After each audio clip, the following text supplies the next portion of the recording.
So I've had a few people ask me how I got started with podcasting. So let's talk about it. Okay, so originally I started podcasting on an app that was called Anchor. It has since been renamed. I'm not sure it's been renamed to because I no longer use it.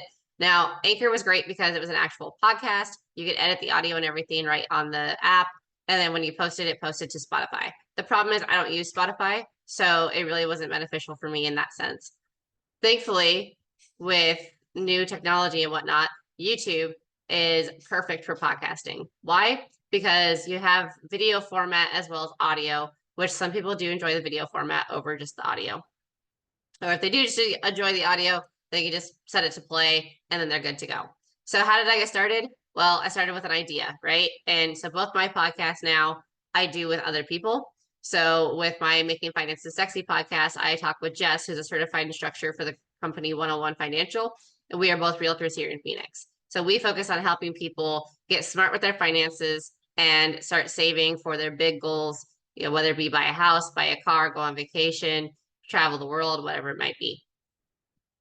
My second podcast is The Dark Roast with Donna. So Donna is an affiliate marketer, as am I. Our format is a little bit different. We do go live on Facebook to help build up our Facebook presence, as well as boost our social media. And then we post it to YouTube as well. Now, one of these I post as a podcast. One of these I only post as a playlist. In general, I do seem to find that people do overthink anything when they're trying to start out. And yes, it seems like everyone has a podcast. But that's because podcasts are a great way to just talk about whatever you want to talk about in the hopes that it benefits somebody or you get popular doing so.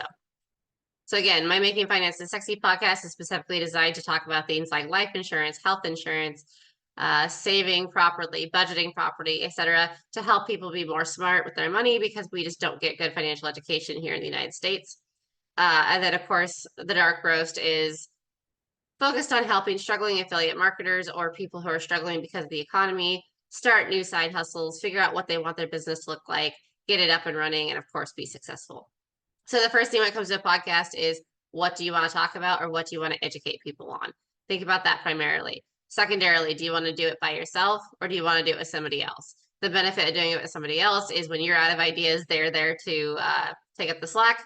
The benefit of doing it by yourself is, of course, you're not contingent on anybody else's schedule. It's only on you to record it, edit it, etc. Something else to bear in mind when it comes to podcasting is it a topic you already know about, or is it a topic you want to learn about? How much time and energy do you have to dedicate to researching something new? Or do you have capital available to pay a research team to do it for you? These are all questions that you should ask when you get into podcasting.